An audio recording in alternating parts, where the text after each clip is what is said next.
प्रस्तुत है नाटक दलदल। इस नाटक के लेखक हैं श्री दयानंद शर्मा, प्रस्तुतकर्ता और निर्देशिका हैं मंदाकिनी जोशी, संयोजक हैं श्री श्याम पवार।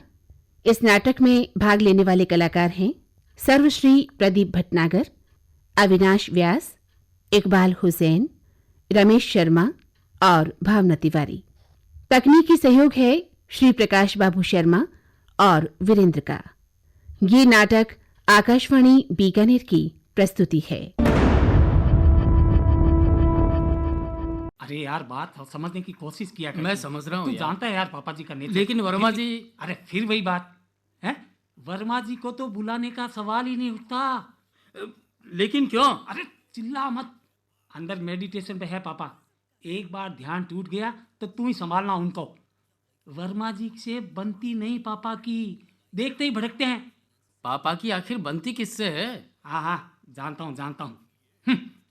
चोपड़ा जी को बुलाना नहीं है, अरोड़ा अंकल से 36 का आंकड़ा है, शुक्ला जी पोल्ट्री पॉलिटिक्स करते हैं, मेरे ससुराल वालों को तो बेचारों को तमीज ही नहीं है। दीदी आएगी नहीं क्योंकि जीजा जी को भी खूब खरी खोटी सुनाते रहते हैं पापा। पड़ोसी तो पापा को फूटी आंख नहीं सुहाते, कहते हैं ऊंची बिल्डिंगें बनाकर सारी हवा और धूप रोक दी मेरी है। भजन मंडली वालों से उन्होंने पंगा ले रखा है, पंगा। कहते हैं नॉइस पॉल्यूशन नहीं करने दूंगा। हे भगवान, यार पापा जी की बनती किससे है आखिर है?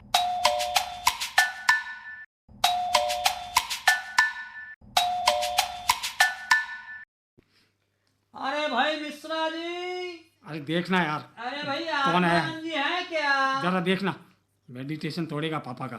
और सुन, धीरे बोलने को बोलना। चल मैं ही जाता हूँ। आइए सुंदरलाल जी, आप तो कल सुबह आने वाले थे। सुंदर केटरर्स, थोड़ा खाओ, अच्छा खाओ। वो मैं पास ही आया हुआ था, आपके जैन साहब के परिवार के 2000 लोगों की पार्टी चल रही है ना। अब मैं वहीं आया था, सोचा आपसे मिलता चलूं। जैन साहब के परिवार की सारी पार्टियों का इंतजाम मैं ही करता हूँ साहब जी। वो लोग बड़े लोग हैं सुंदरलाल जी, उनकी तो 3-3 फैक्ट्रियां हैं। हमारे लिए तो हमारे सारे ग्राहक बड़े हैं परमानंद जी। परमानंद नहीं, श्रद्धानंद जी। परमानंद जी मिश्रा हमारे पिताजी है। आपसे एक रिक्वेस्ट है, आप जरा धीरे बोलिए, अंदर पापा जी ध्यान में हैं। ये श्रद्धानंद है, मैं आत्मानंद हूँ। क्या बात है, क्या बात है। आनंद ही आनंद, नंद के आनंद भयो, जय कन्हैया लाल की। फरमाइए क्या हुक्म है? हमारा तो छोटा सा गेट टुगेदर है। लोग कितने होंगे? कोई खास नहीं। फिर भी 1000-2000? अरे नहीं, इतना नहीं। फिर भी मोटा मोटी कितना मान लें? अभी कुछ भी कहना मुश्किल है। अब 500 का एस्टिमेट दे दूं साहब जी, और 10-20 तो प्लस माइनस चलता ही है। 100-200 की पार्टी तो आप करते नहीं होंगे। आप मजाक कर रहे हैं साहब जी, ये रिटायरमेंट की पार्टी है साहब, रिटायरमेंट की। बर्थडे की पार्टी थोड़ी है, मजाक मत करो साहब जी आप। मजाक मैं नहीं कर रहा। चलो 500 का एस्टिमेट ले लो। आइटम बताओ, स्टॉल कितने होंगे? आप तो सिंपल पूड़ी सब्जी और एक आध मिठाई का एस्टिमेट दे दो, साथ में मिनरल वाटर। अरे सारी कुकिंग क्या मिनरल वाटर में होगी? अरे नहीं भाई नहीं, कुकिंग के लिए नहीं, पीने के लिए केवल। अच्छा, तो नोट कर दीजिए। आप ही कर लीजिए। लिखने पढ़ने का काम तो हमारा मुनीम करता है, हम तो उंगलियों पर सारा हिसाब कर लेते हैं। आप तो सब्जियां बताइए, पनीर का कौन सा आइटम होगा? हमें तो सीधा साधा कम तेल घी वाला, बिना तड़क भड़क वाला खाना चाहिए। बिना नमक मिर्च मसाले का उबला खाना बनवा दूं अंग्रेजों वाला। इतनी जोर से मत हंसो सुंदरलाल जी। भाई मैं तो ये जानना चाह रहा था साहब जी कि पार्टी क्या अस्पताल के मरीजों के लिए है? चुप, बिल्कुल चुप। पापा जाग जाएंगे तो आपको ही भुगतना होगा। स्टॉल कितने होंगे? थोड़ा तो तेज बोलिए। स्टॉल कितने होंगे? पिचके, टिक्की, फ्रूट चाट, चाउमीन, आइसक्रीम। कौन है आत्मा? पापा जी।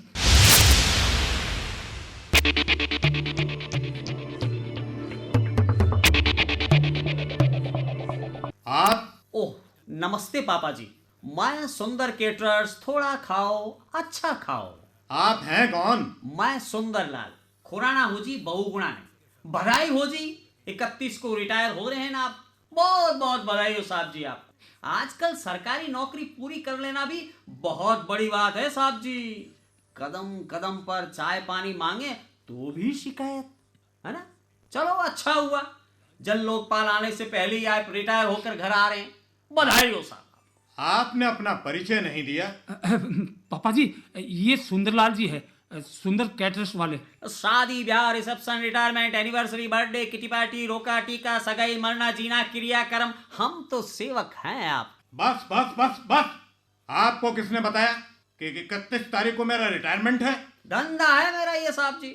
उस दिन आपके साथ साथ 8 और रिटायरमेंट हो रहे हैं। आपको बुलाया किसने है यहाँ? वो पापा जी, फोन आया था इनका, सुबह आने को कह रहे थे, फिर पता नहीं कैसे अभी आ गए। काल करे सो आज कर साहब जी, हम दूसरों से 2 कदम आगे ही रहते हैं। सुंदरलाल जी, कल हम आपको बता देंगे, लोगों के बारे में भी, आइटम के बारे में भी। फिर भी थोड़ा एडवांस हो जाता तो बात पक्की हो जाती। अरे भाई, उस तारीख को बुकिंग बहुत बहुत मारा मारी है साहब उस। आप अभी जाइए, हमें कोई पार्टी वार्टी नहीं करनी है। अरे भाई, ये तो बच्चे हैं। बच्चे नहीं साहब जी, हीरे कहिए हीरे। बहुत ही लायक हैं आपके ये बच्चे। साहब जी, नहीं तो आजकल के जमाने में रिटायरमेंट के करीब के लोगों के बेरोजगार बच्चे तो हमेशा एक ही बात सोचते हैं। क्या? यही कि बुड्ढा सल्टे तो अपनी किस्मत पलटे। सच्ची बताऊं साहब जी, हमारी दुकान के पास में एक रोडवेज का ड्राइवर रहता है। उसका एक बेटा है, वो उसको रोज पिलाता है, रोज, कि कभी तो भगवान उनकी सुनेगा और उस ड्राइवर को हमेशा के लिए सुला देगा। फिर उसे मिलेगी उसकी जगह सरकारी नौकरी और मनपसंद छोकरी। अब आप ले जाइए यहाँ से तशरीफ की टोकरी। अभी काफी समय है, 31 तारीख में जरूरत होगी तो आपके पास आ जाएंगे हम। काम आप कहीं से करो, लेकिन क्वालिटी का ध्यान रखना। थोड़े से सस्ते के चक्कर में कई बार लेने पड़ जाते हैं साहब। आत्मानंद, सिद्धानंद। जी पापा जी, पापा जी। हाँ चलिए। जा रहा हूँ। अच्छा, आराम से साहब जी, सुंदर केटरर्स, थोड़ा खाओ, अच्छा खाओ।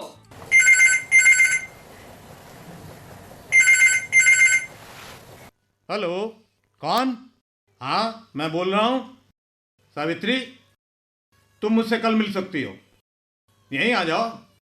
नहीं नहीं, कोई प्रॉब्लम नहीं। चलो, मैं तुमसे बाद में बात करता हूँ।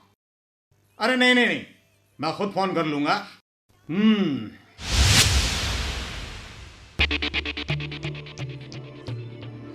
उस कैटरर को बुलाया किसने था? सच्चानंद, तुमने? नहीं पापा। तो आत्मानंद, तुमने बुलाया था? नहीं पापा। फिर किसने बुलाया? मैंने। वो खुद आया था पापा। अपने आप?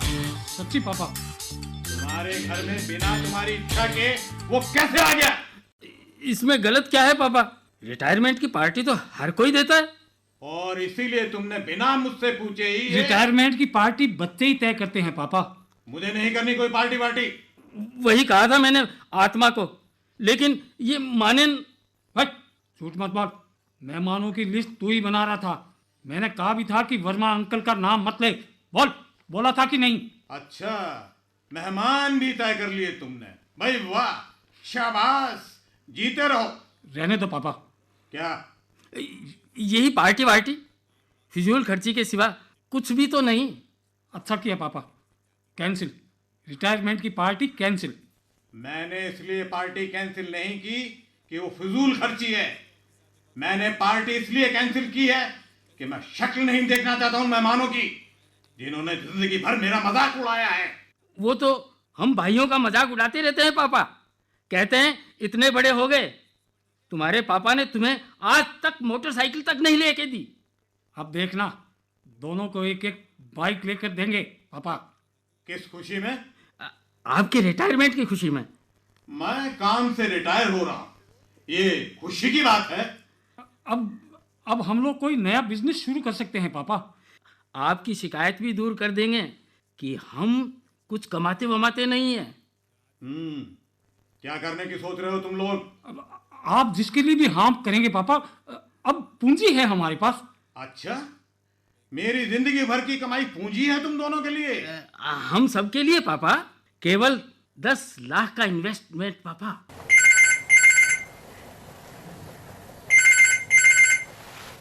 हेलो, हाँ हाँ दीदी, आ रही हो ना?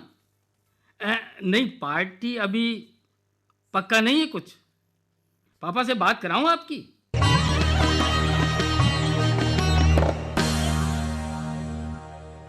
हाँ बिटिया, कैसी हो? मैं भी ठीक हूं। प्रकाश जी कैसे हैं? क्या 2BH का है? 3rd फ्लोर पर? एडवांस कर दिया? बाकी का पेमेंट 7 तारीख तक करना है। अरे तू पागल हो ही क्या बिटिया? मेरे रिटायरमेंट के भरोसे तू फ्लैट का सौदा कर बैठी। अरे बेटा, मैं कहां से लाऊंगा उतना पैसा? ठीक है, ठीक है, लेकिन अभी तो उतना भी कहां से लाऊंगा? अरे बेटा, प्रकाश जी को बोल कि एडवांस वापस ले लें। अरे नहीं मिलेगा तो नहीं मिलेगा भाई। देख, मेरे पास भी नहीं है इतना पैसा। लगता है फोन कट गया। कट नहीं गया, काट दिया पापा। दीदी को भी समझना चाहिए, अगर इतना पैसा हम उन्हें दे देंगे तो हम क्या भजन करेंगे? आप तो प्रॉपर्टी में इन्वेस्ट करो पापा। 2 महीने में 1-2 का 4 नहीं कर दिया तो मेरा नाम बदल देना। अरे तू चुप कर श्रद्धे। पापा टेंट हाउस खोलेंगे मेरे साथ। क्यों पापा? आया बड़ा टेंट हाउस वाला, उससे तो अच्छा है 2 लॉट बॉडी खरीद कर घर में डाल लो, साल भर में चकाचक। अरे क्या चकाचक? चुप करो, शट अप, निकलो, बस अब बहुत हो गया। पापा आप प्लीज गुस्सा मत कीजिए, आपकी तबीयत ठीक नहीं है। तुम लोग अभी क्या भी निकलो मेरे घर से। कोई जरूरत नहीं मेरे बारे में सोचने की। अपने बारे में सोचने के लिए मैं खुद ही काफी हूँ। पापा जी। चले जाओ अभी इसी वक्त वहीं अपने पुश्तैनी मकान में। अरे लेकिन पापा जी। मजदूरी करो या भूखे मरो, मुझे कोई मतलब नहीं। पापा ये मेरा घर है, मेरे अपने पैसों से बनाया हुआ। इसमें मेरे बाप का कोई कंट्रीब्यूशन नहीं है, समझे तुम? लेकिन हम पापा जी। अरे अपने इस घर में जीते जी मैं किसी को नहीं आने दूंगा। सारे के सारे पैरासाइट हो तुम, परजीवी कहीं के। मैं नहीं रह सकता तुम लोगों को और अधिक। कमजोर हो गए हैं मेरे कंधे। जाओ, जीने के लिए जो कुछ चाहिए वो सब कुछ करो, कटोरा लो, भीख मांगो, कुछ भी करो, लेकिन निकल जाओ मेरे घर के। मेरे साथ जौंक की तरह चिपके रहने तो अच्छा है, भीख मांगो। जाते हैं पापा, जाते हैं। दे दो अपना सब कुछ उस सावित्री आंटी को। अरे आज तक तो खबर ली नहीं कभी। निकलो, मैं कहता हूं तुम दोनों निकलो यहाँ पे। और फिर कभी मुझे अपनी शक्ल मत दिखाना दोबारा। सोच लो पापा, परायों के लिए सगे बेटों को निकाल रहे हो आप। और नहीं तो क्या। Get out.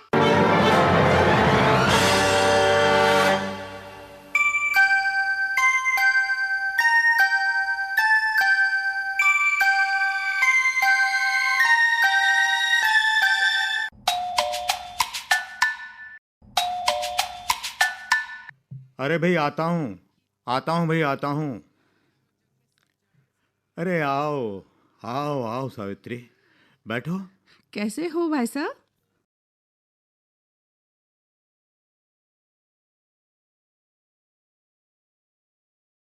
अब मैं अकेला हूँ, बिल्कुल अकेला हूँ अब मैं। घर बाहर पूरे संसार में बिल्कुल अकेला सावित्री। जी? किसी का भी दोष नहीं है इसमें। ये फैसला सिर्फ मेरा और सिर्फ मेरा है। मैं समझी नहीं भाई साहब। कहा ना, ये फैसला सिर्फ मेरा और सिर्फ मेरा है। कई साल लग गए मुझे ये फैसला लेने में, और मुझे खुशी है कि मेरे दिल ने जो कहा वही मैंने किया। पर भाई साहब, मैं अभी भी नहीं समझी। मेरा मतलब पैसे से है सावित्री। आज मेरे पास उतना पैसा है जितना अपने पास होने की उम्मीद मुझे पहले कभी नहीं थी। मैं कुछ नहीं समझ पा रही, आप क्या कह रहे हैं? मैं तुम्हें बता दूं सावित्री कि मैं कोई चोर स्मगलर नहीं हूं और ना ही कोई बड़ा प्रॉपर्टी डीलर या सट्टेबाज। न तो मेरे नाम कोई लॉटरी निकली है और न ही मेरा बाप या मेरा ससुर मरने से पहले कोई जायदाद मेरे नाम छोड़ गया है। प्लीज भाई साहब, मुझे अंधेरे में मत रखिए। हुआ क्या है आपके साथ? नहीं नहीं नहीं, मैं तुम्हें अंधेरे में नहीं रखूंगा। मैं तुम्हें ये बताना चाहता हूं कि मैं भारत सरकार का एक ऊंचे ओहदे का अधिकारी हूं और बहुत जल्द ही रिटायर होने वाला हूं। पर आप ये सब मुझे क्यों बता रहे हैं? इतना दुखी क्यों हैं आप? दुखी? कहाँ? अरे मैं कहाँ दुखी हूं? अरे मैं तो खुश हूं, मैं तो खुश हूं, मैं बहुत खुश हूं सावित्री, मैं बहुत खुश हूं। चुप हो जाइए भाई साहब। अरे मैं बहुत खुश हूं सावित्री। बचपन से अब तक बहुत गरीबी में जिया मैं, बहुत सादगी से जिया मैं। तुम तो जानती हो, सभी व्यसनों से भी बहुत दूर रखा मैंने अपने आप को। अब मेरे पास लाखों आने वाले हैं, लाखों रुपए, लाखों, और हर महीने आने वाली पेंशन अलग से। मैं बहुत खुश हूं सावित्री, मैं बहुत खुश हूं सावित्री, मैं चुप हो बहुत खुश जाइए। हूं। भाई साहब, चुप हो जाइए आप। पैसा ही सब कुछ नहीं होता। नहीं नहीं सावित्री, पैसा बहुत बड़ी चीज है। कहने वाले कह गए हैं कि पैसा खुदा नहीं तो खुदा से कम भी नहीं। अब कोई अफसोस भी नहीं जिंदगी में कि रिश्वत क्यों नहीं ली। अरे नहीं ली तो नहीं ली। अगर आज उनके पास पैसा है तो क्या आज मेरे पास पैसा नहीं है? अरे किसी इनकम टैक्स वाले के छापे का डर तो नहीं है मन में। सावित्री, इस लोक के साथ परलोक सुधरा वो अलग से। जिंदगी भर सबने पागल समझा। कहते थे सब कि इस मिश्रा के बच्चे को गलती से अधिकारी बना दिया है। न खाता है, न खाने का मौका देता है।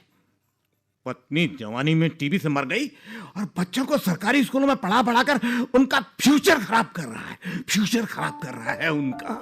भाई साहब, क्या हुआ है आपको? कुछ नहीं सावित्री, कुछ नहीं, कुछ नहीं। अच्छा छोड़ो, बताइए, आप चाय पियेंगे? मैं बना लाती हूँ। नहीं नहीं सावित्री, अभी मेरा मन नहीं है। अच्छा तो आप शांत होइए। मुझे लगता है मुझे यहाँ आना ही नहीं चाहिए था। ऐसा ऐसा क्यों कह रही हो तुम? मेरी पीड़ा तुमको सुनाने का मतलब ये तो नहीं सावित्री कि मैं तुम्हारा आना यहाँ पसंद नहीं कर रहा हूं। पर मैं जानती हूँ आप बहुत ही सच्चे इंसान हैं भाई साहब। बहुत तकलीफों से पाला है आपने सबको। पर जीवन में कभी कभी ऐसे पल आते हैं जब लगता है मानो सब खत्म हो गया है।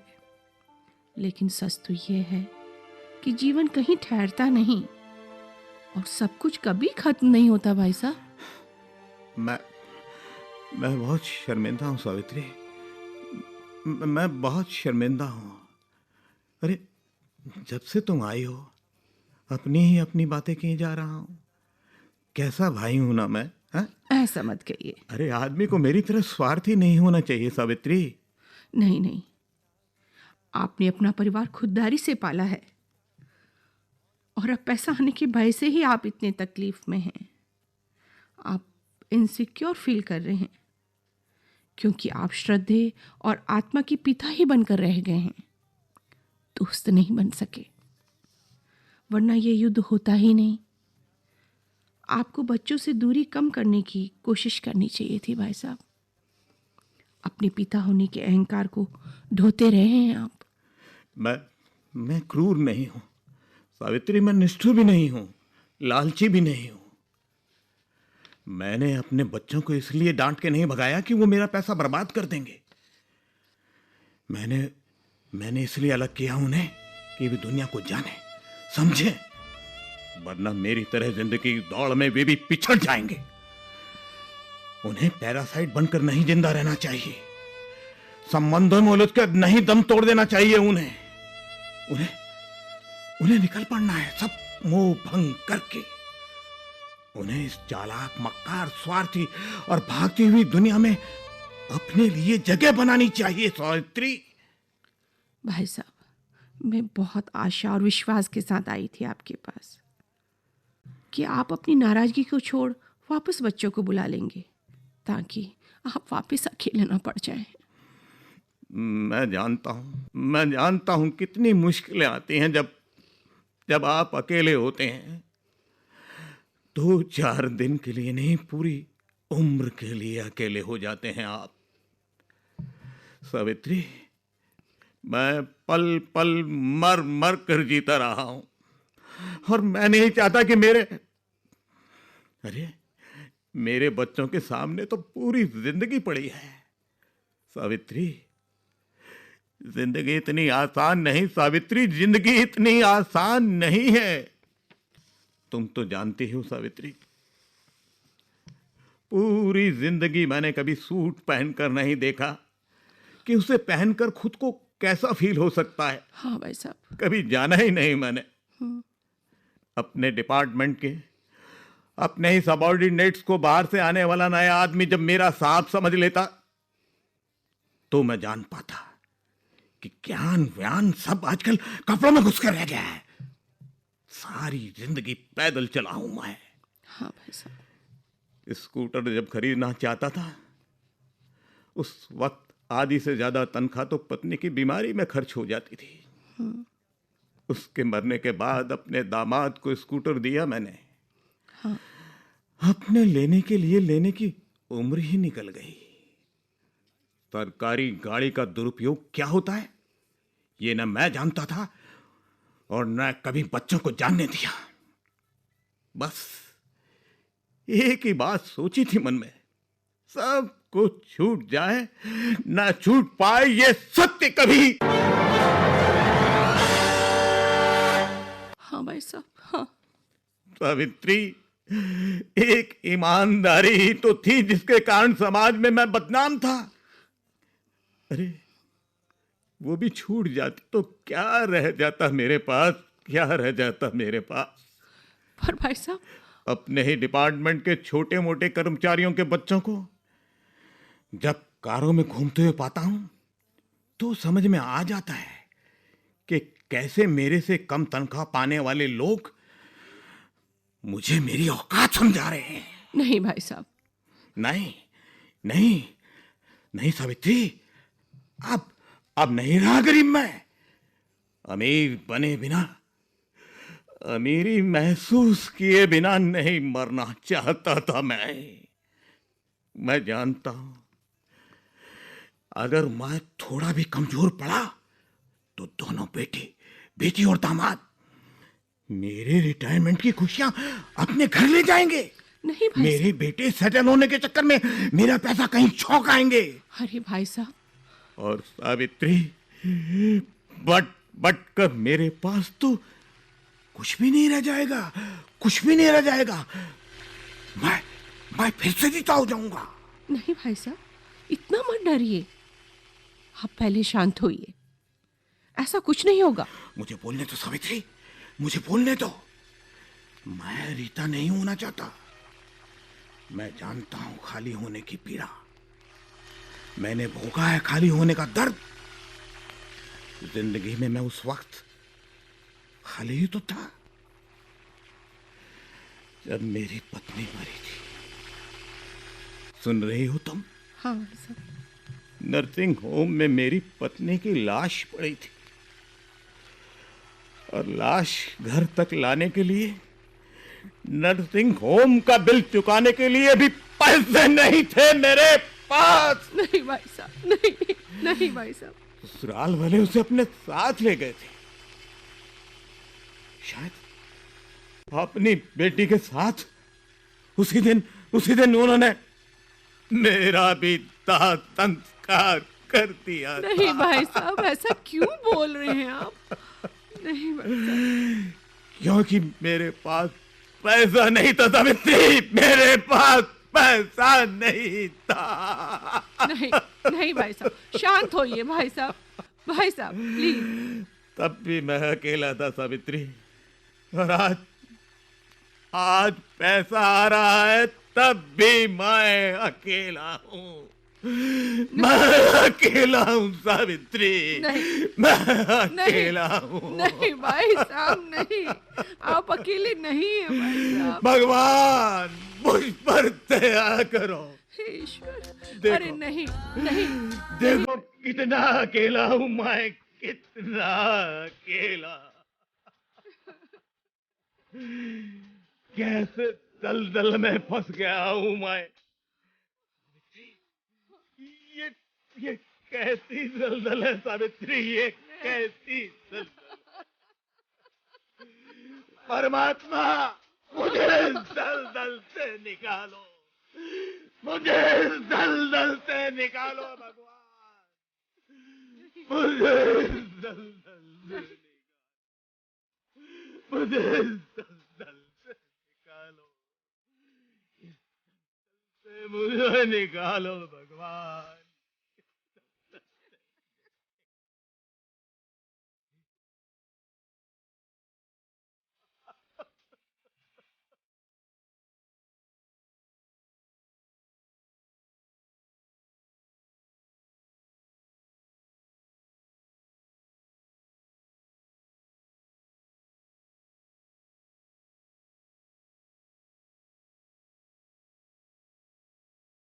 अभी आप सुन रहे थे नाटक दलदल। इस नाटक के लेखक थे श्री दयानंद शर्मा, प्रस्तुतकर्ता और निर्देशिका थी मंदाकिनी जोशी, संयोजक थे श्री श्याम पवार, और इस नाटक में भाग लेने वाले कलाकार थे सर्वश्री प्रदीप भटनागर, अविनाश व्यास, इकबाल हुसैन, रमेश शर्मा और भावना तिवारी। इस नाटक में तकनीकी सहयोग था श्री प्रकाश बाबू शर्मा और वीरेंद्र का। ये नाटक आकाशवाणी बीकानेर की प्रस्तुति थी।